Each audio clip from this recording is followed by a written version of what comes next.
عزیزان گرامی وقار، حضور اکرم صلی اللہ تعالی علیہ وسلم کے دربار میں جانے والوں کے الگ الگ انداز حضرت سیدنا عبد الرحمن جامی رحمت اللہ تعالی علیہ، جنہوں نے یہ کہا تھا درد بھرے انداز میں، تنم فرسودہ جاں پارا زہجراں یا رسول اللہ، دلم پس مردہ آوارہ زعیسیاں یا رسول اللہ۔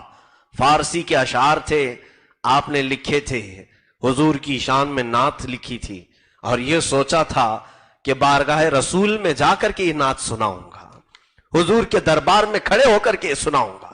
تنم فرسودہ، میرا بدن پورا ٹوٹ کر بکھر چکا ہے، جاں پارا، اور میری جان تو ٹکڑے ٹکڑے ہو چکی ہے، زعیسیاں یا رسول اللہ، زہجراں یا رسول اللہ، آپ کی جدائی سے اے اللہ کے رسول میری جان ٹوٹ گئی ہے، بدن بکھر گیا ہے، دلم پس مردہ آوارہ، اور دل تو مرجھا گیا ہے، دل پورا مرجھا گیا ہے، اور کس وجہ سے آوارہ ہو گیا ہے؟ زعیسیاں، گناہوں کی وجہ سے یا رسول اللہ۔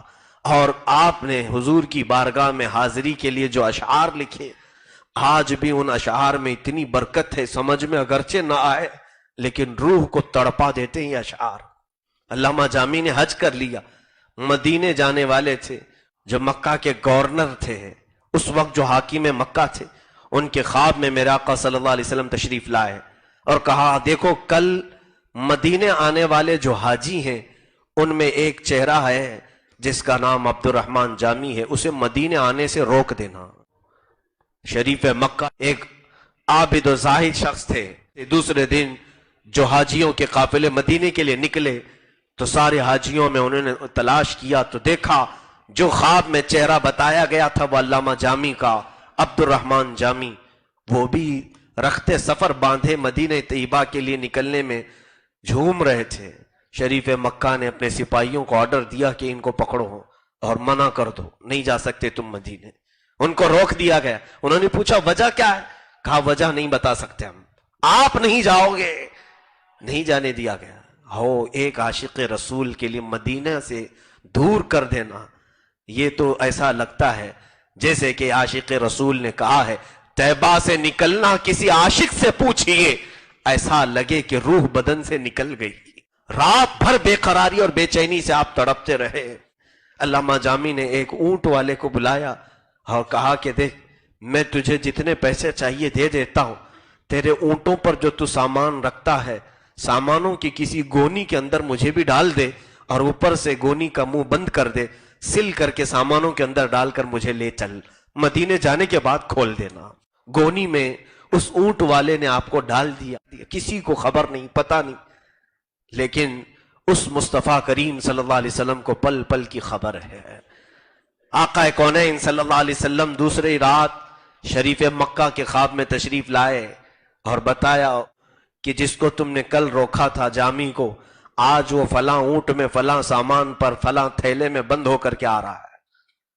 جیسے ہی شریف مکہ کو یہ خبر ملی خواب میں، دوسرے دن وہ اونٹوں کی تلاشی کے لیے آیا۔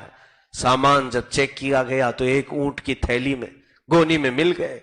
کھولا تو آپ نے سامنے کھڑے ہونے کے بعد شریف مکہ نے جلال کا اظہار کیا، بہت برہم ہوا، کہا تمہیں کل روکا گیا تھا۔ شریف مکہ کو یہ بھی نہیں معلوم تھا کہ کیوں روکا جا رہا ہے، اور اس کے بعد اٹھا کر کے سیدھے جیل میں بند کر دیا۔ کہا تجھ جیسا انسان مدینہ جانے کے قابل نہیں ہے، تو نہیں جا سکتا، اور بہت کچھ سنا دیا، سخت جملے، اور کہا کہ تو نے یہ جو حرکت کی تجھے جیل ہوگی، جیل میں ڈال دیا۔ اور جب علامہ جامی نے پوچھا کہ میں نے قصور کیا کیا ہے، گناہ کیا ہے، تو آخر میں شریف مکہ نے کہہ دیا کہ میں نے نہیں، رسول اللہ نے روکا ہے۔ اللہ اکبر۔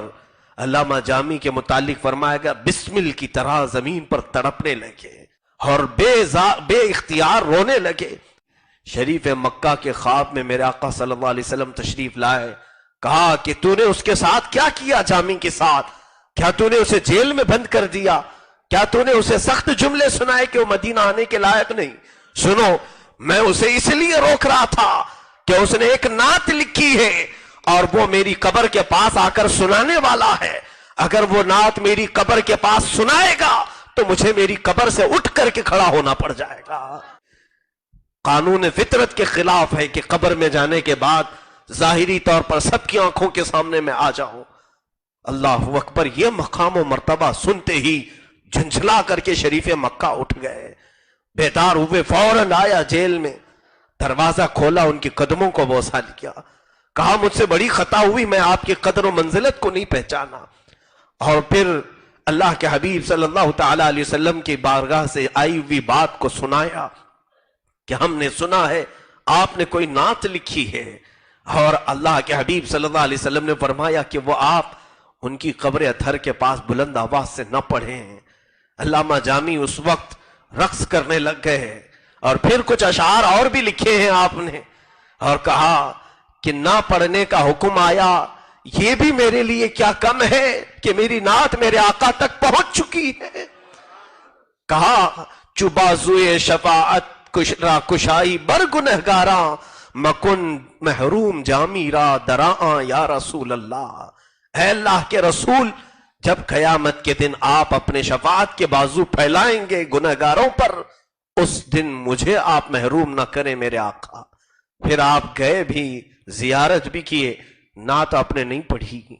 بارگاہ رسول میں حاضر ہونے والے ایسے لوگ بھی ہیں